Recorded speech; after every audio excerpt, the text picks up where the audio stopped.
Hello and welcome जी। कल का दिन यानी कि संडे अक्टूबर 6 इंडिया के लिए एक बहुत बेहतरीन दिन था।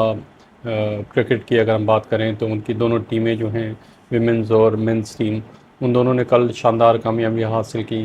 आईसीसी विमेंस टी20 वर्ल्ड कप जो यूएई में खेला जा रहा है उसमें इंडिया ने पाकिस्तान को हराया, और इंडिया मेंस टीम ने टी20 इंटरनेशनल में बांग्लादेश को एक वन साइडेड अफेयर में ग्वालियर में शिकस्त दी। जी, हम बात करेंगे इन दोनों मैचेस पे। और वर्ल्ड कप का टी20 विमेंस टी20 वर्ल्ड कप में कल दूसरा मैच भी खेला गया, जो कि वेस्ट इंडीज़ और स्कॉटलैंड के दरमियान खेला गया। तो हम इन तीनों मैचेस की बात करेंगे और स्टार्ट करते हैं जी वुमेंस टी20 वर्ल्ड कप के मैच से, जो पाकिस्तान और इंडिया के माबैन खेला गया। जी, अगर हम आईसीसी वुमेंस टी20 वर्ल्ड कप के पहले मैच की, जो कल का दिन का पहला मैच था, उसकी बात करें तो उसमें इंडिया ने पाकिस्तान को बहुत ही कंफर्टेबली 6 विकेटों से हराया। पाकिस्तान की अगर हम बैटिंग की बात करें तो पाकिस्तान ने पहले बैटिंग करते हुए सिर्फ 105 रन बनाए, उनके 8 खिलाड़ी आउट हुए। पाकिस्तान की बैटिंग अप्रोच और पाकिस्तान की बैटिंग परफॉर्मेंस फिर एक दफ़ा बिलो पार थी। हमने देखा कि बहुत सी जो बैटर्स थी, उनकी शॉट सिलेक्शन जो थी वो कोई इतनी अच्छी नहीं थी। हमने ये भी देखा कि पाकिस्तान की बैटर्स जो सी हैं वो ज़्यादा से ज़्यादा बाउंड्रीज़ की तरफ जा रही थी, और सिंगल्स और डबल्स और रोटेशन ऑफ स्ट्राइक जितनी इंपॉर्टेंट होती है किसी भी फॉर्म ऑफ क्रिकेट में, चाहे वो टेस्ट क्रिकेट हो, चाहे वो वनडे क्रिकेट हो, चाहे वो टी20 क्रिकेट हो, उस पर उन्होंने बिल्कुल तवज्जो नहीं दी। हमने देखा कि उनकी शॉट सिलेक्शन जो उनकी थी वो कोई इतनी अच्छी नहीं थी। फिर running between the wickets, rotation of strike, जैसे मैंने कहा कि कितनी इम्पोर्टेंट होती है, उस पर उन्होंने तवज्जो नहीं दी। और एक दोबारा से पहले मैच में पाकिस्तान ने जो शारजा क्रिकेट स्टेडियम में खेला गया था, उसमें भी पाकिस्तान ने एक बहुत कम टोटल किया था, और लेकिन उनके बॉलर्स ने उस टोटल को डिफेंड कर लिया था श्रीलंका के खिलाफ। लेकिन अगर आपने इंडिया के साथ खेलना है, इंडिया की जैसी बड़ी टीम के साथ खेलना है, तो आपको बैटिंग पे बहुत तवज्जो देना पड़ेगी, आपको रोटेशन ऑफ स्ट्राइक पे बहुत तवज्जो देना पड़ेगी। बाउंड्रीज ठीक हैं, टी20 क्रिकेट में जो मेन अट्रैक्शन होती है वो बाउंड्रीज होती हैं, लेकिन अगर आप बाउंड्रीज नहीं लगा रहे तो एटलीस्ट आप ये ज़रूर कोशिश करेंगे जो स्कोर जोन सा है वो चलता रहे। अगर बाउंड्रीज नहीं लगती, पाकिस्तान ट्राई करा था बाउंड्रीज मारने की, इस वजह से उनकी जब भी वो एक बड़ी शॉट खेलने जाते थे उनसे वो कनेक्ट नहीं होती थी और वो आउट हो जाते थे। और बॉलर्स भी जो उनसे, अगर आप सिंगल्स नहीं रहे तो आप बॉलर्स को चांस दे रहे हैं कि वो सेटल हो जाए, वो अपनी लाइन लेंथ पे सेटल हो जाए। और बाउंड्रीज़ बॉलर्स को बहुत ज़्यादा, अगर आप बाउंड्रीज़, ये भी नहीं है कि आपने बहुत ज़्यादा बाउंड्रीज़ लगाई हैं, और अगर आप बॉलर्स को आप बहुत ज़्यादा बाउंड्रीज़ भी नहीं लगा रहे और वो सिंगल्स भी नहीं ले रहे, तो बॉलर्स के लिए इससे अच्छी और क्या बात हो सकती है। वो बहुत जल्दी अपनी रिदम में सेटल हो जाते हैं। और फिर आप ये देखते हैं कि अगर आप बाउंड्रीज नहीं लग रहे हैं तो दोनों तरफ से, दोनों जो बैटर्स हैं, दोनों तरफ से जिनसे वो प्रेशर आ जाता है अगर स्कोर ना चल रहा हो। और कल यही हुआ, पाकिस्तान की बैटिंग अप्रोच जो उनसे थी वो बिल्कुल बिलो पार थी। और हमने देखा कि उनकी गेम अवेयरनेस जिसको कहते हैं, अगर आपके ऊपर से 2-3 जल्दी आउट हो जाते हैं तो बाकी बैटर्स का ये काम होता है कि वो थोड़ा सा जो टाइम लें, बजाय इसके कि आप भी शॉट्स मारने जाएं और जितना आपका टारगेट है उससे आप बहुत पीछे, बहुत कम रन पे आउट हो जाएं। तो आपका ये काम है कि थोड़ा टाइम लेके सिंगल्स और डबल्स और रोटेशन ऑफ स्ट्राइक से जो उनसे हैं वो अपने टीम का स्कोर चलाएं, और जिस तरह ही आप थोड़ा सा सेटल होते हैं, आप 2-3 ओवर ले सकते हैं सेटल होने के लिए। उसके बाद अपनी बैटिंग और स्ट्रोक प्ले पे आप तवज्जो दे सकते हैं। ऐसा भी नहीं है कि टी20 क्रिकेट ऐसी क्रिकेट है कि आप जाते साथ ही जो उनसे वो बाउंड्रीज की तरफ जाएं। या तो आपके पास एबिलिटी हो, या तो आपके पास जो आपके बैटर्स हैं, मतलब पूरी लाइनअप में सिर्फ स्ट्रोक प्लेयर्स हों, तो फिर भी समझ आती है। जब आपके पास स्ट्रोक प्लेयर्स भी नहीं हैं और आपके पास आप स्ट्रगल करते हैं बाउंड्रीज़ के लिए, तो बहुत ज़रूरी है कि आप रोटेशन ऑफ स्ट्राइक करें। तो हमने देखा कि यही वजह बनी पाकिस्तान के लो स्कोर की। फिर ज़्यादातर जो बैटर्स हैं वो कंट्रीब्यूट नहीं कर रहे हैं। दोनों हमने मैचेस में देखा कि बैटर्स ने कोई इतनी ख़ास कारकर्दगी दिखाई नहीं है। पहले मैच में भी हमने बात की थी, जो पाकिस्तान की कैप्टन है फातिमा सना, जो जिनके पास पोटेंशियल है, एबिलिटी है टू हिट बाउंड्रीज, वो बहुत, उनका नंबर बहुत लेट है। वो पहले मैच की तरह कल के मैच में भी 7वें नंबर पर बैटिंग करने आई और उन्होंने उन्होंने स्कोर किए फातिमा सना ने 13, उन्होंने 8 बॉलें ली और उन्होंने उसमें भी 2 बाउंड्रीज लगाई। लेकिन फिर वही बात है कि उनका नंबर जो सा है वो बहुत बहुत नीचे है। और फिर जब अगर आपकी जैसी मर्जी बॉलिंग हो, आपकी कितनी ही अच्छी बॉलिंग क्यों ना हो, कितने अच्छे स्पिनर्स क्यों ना हो, लेकिन अगर आप इंडिया जैसी टीम के खिलाफ 105 रन बनाएंगे तो आप एक्सपेक्ट नहीं कर सकते वो मैच जीतना या वो टोटल डिफेंड करना। और हमने देखा कि इंडिया ने विदाउट एनी हिकअप्स ये जो है टारगेट वो अचीव किया विथ 7 बॉल्स टू स्पेयर। उनके उनके सिर्फ 4 खिलाड़ी आउट हुए। जी अगर हम स्कोर्स की बात करें तो निदा डार ने 28 रन बनाए जी, उन्होंने 34 बॉल्स ली ये 28 रन बनाने में और उन्होंने एक बाउंड्री हिट की। मुनीबा अली जो पाकिस्तान की ओपनिंग बैटर हैं उन्होंने 17 रन बनाए, उन्होंने 26 बॉल्स खेली और उनकी इनिंग्स में 2 बाउंड्रीज शामिल थी। फातिमा सना जिसका हमने जिक्र किया उन्होंने 13 रन बनाए, 8 बॉलें उन्होंने फेस की और उनकी 13 रन में 2 बाउंड्रीज थी। इंडिया की तरफ से अरुण दाती रेड्डी ने बहुत बेहतरीन बॉलिंग की जी, उन्होंने 19 रन देके 3 खिलाड़ियों को आउट किया। श्रेयांका पटेल उन्होंने 12 रन देके 2 खिलाड़ियों को आउट किया और इंडिया ने अपना ये टारगेट 18.5 ओवर्स में कंप्लीट किया।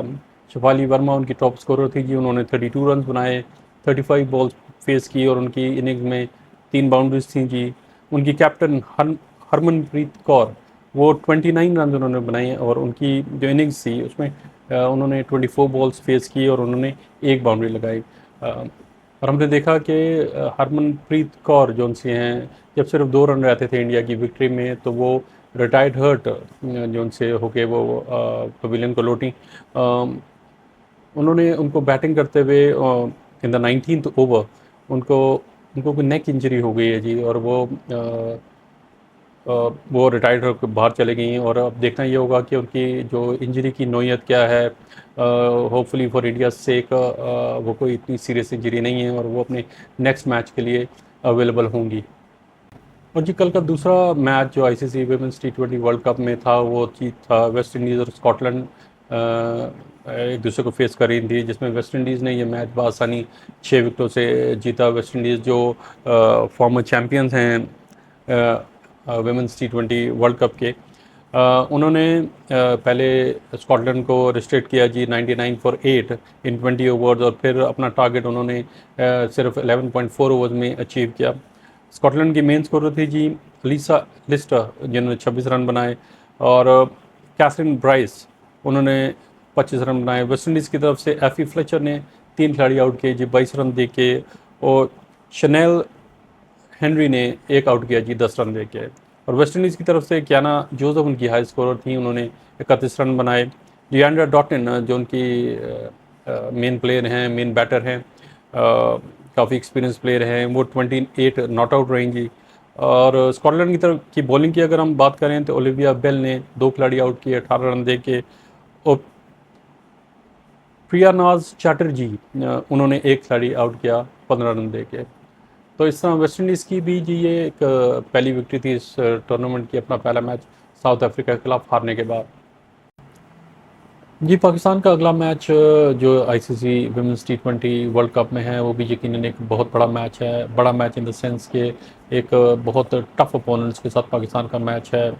पाकिस्तान का जो नेक्स्ट जो इनकाउंटर है, जो नेक्स्ट असाइनमेंट है वो है जी डिफेंडिंग चैम्पियंस ऑस्ट्रेलिया के खिलाफ। और ऑस्ट्रेलिया इस टूर्नामेंट की बेहतरीन टीम और one of the top favourites मानी जाती है और पाकिस्तान को चांसेस तो हम कह सकते हैं कि बहुत कम है कि वो ऑस्ट्रेलिया को हरा सकें, लेकिन मिरेकल्स डू हैपन। स्पोर्ट है, स्पोर्ट्स में शॉकिंग रिजल्ट्स भी आते हैं, सरप्राइजिंग रिजल्ट्स भी आते हैं। तो लेट्स होप कि अगर पाकिस्तान ये मैच ना भी जीत सके तो पाकिस्तान के पास ये एक बहुत अच्छा मौका है कि दुनिया देख रही है आपको कि जो जितने भी प्लेयर हैं वो अपने एबिलिटी, अपना पोटेंशियल, अपना अपना टैलेंट को जो वो शोकेस कर सकें। पाकिस्तान को चाहिए कि जी वो इस मैच में बिल्कुल एक ओपन माइंड के साथ जाएं, जीतने के उससे माइंडसेट से जाएं और पाकिस्तान अपना अपने आप को ईच प्लेयर जो उनसा है जी, चाहे वो बॉलिंग हो चाहे वो बैटिंग हो, स्पेशली बैटिंग, उसमें अपने आप को एक्सप्रेस कर सके, खुल के खेले जी, और फुल चांस ले ये मैच जीतने के लिए। इवन दो कि अगर आप पाकिस्तान का चांस इन परसेंटेज करें तो आई थिंक कि 90% ऑस्ट्रेलिया का चांस है कि ये मैच, बल्कि 90 से भी ज़्यादा ही होगा जी। मैं क्योंकि एक पाकिस्तानी हूँ और वो एक ऑप्टिमिस्टिक सोच रख के बात कर रहा हूँ, तो पाकिस्तान का चांस मैं फिर भी 10% दे रहा हूँ, जो कि बहुत से लोग इससे एग्री नहीं करेंगे, लेकिन being a Pakistani, I would love my team to do well. I would love my team to win matches. I would love my team to uh, advance in the tournament and give a tough time, and even win matches against the bigger teams. I think Pakistan के जो players हैं उनके पास बहुत अच्छा मौका है कि वो अपने आप को शोकेस कर सके, अपना टैलेंट जो अभी तक आई डोंट थिंक कि इन दोनों मैचेस में पाकिस्तान कर सका है। स्पेशली मैं बार बार यही कह रहा हूँ कि specially in batting I hope कि फातिमा सना इनिशिएटिव लेंगी और वो टॉप 4-5 में बैटिंग करेंगी, ताकि वो अपने आप को ज़्यादा टाइम दे सकें। She is a stroke player, she loves to hit the ball, और she loves to hit boundaries. तो उनके पास अगर थोड़ा सा टाइम हो और वो अपना टाइम ले के खेलें, थोड़ा सेटअप खेलें, तो यकीनन वो पाकिस्तान को हेल्प कर सकती हैं एक डिसेंट टोटल खड़ा करने में। जी, अब बात कर लेते हैं इंडिया मेंस टीम की।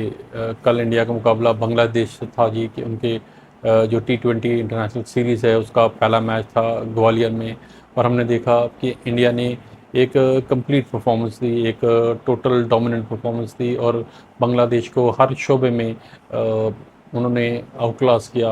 उन्होंने किसी भी मौके पर बांग्लादेश को कोई चांस ही नहीं दिया कि वो इस मैच में वापस आ सकें। पहले उन्होंने बांग्लादेश को एक नहायत ही लो टोटल पे ऑल आउट किया, यानी कि जी उन्होंने 127 रन बनाए, बांग्लादेश ने 19.5 ओवर्स में वो ऑल आउट हो गए।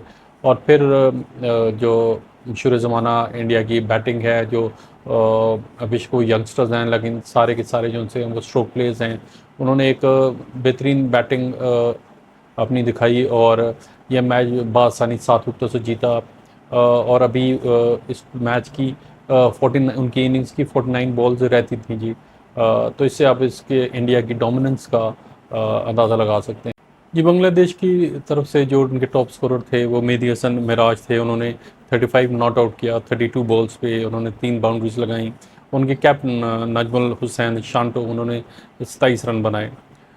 लेकिन ये स्कोर ऑब्वियसली बहुत लो टोटल था, और हमने देखा कि इंडिया ने एक बेहतरीन बॉलिंग की इंडिया की तरफ से। उनके लेफ्ट आर्म जो पेस बॉलर हैं अर्शदीप सिंह, उन्होंने नहायत ही बेहतरीन बॉलिंग की। उन्होंने 14 रन दे के 3 खिलाड़ी आउट किए, और फिर उनके जो मिस्ट्री स्पिनर हैं जी वरुण चक्रवर्ती, उन्होंने भी 3 खिलाड़ी आउट किए और उन्होंने 31 रन दिए।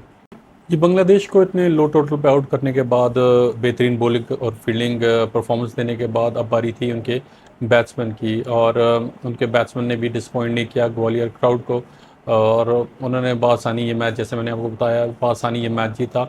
और हार्दिक पांड्या जो उनके बेहतरीन ऑलराउंडर हैं, उन्होंने टॉप स्कोर किया जी। वो 39 रन बना के नॉट आउट रहे, और उनकी इनिंग्स 16 बॉल की जो इनिंग्स थी उसमें उन्होंने 5 चौके लगाए और 2 छक्के लगाए।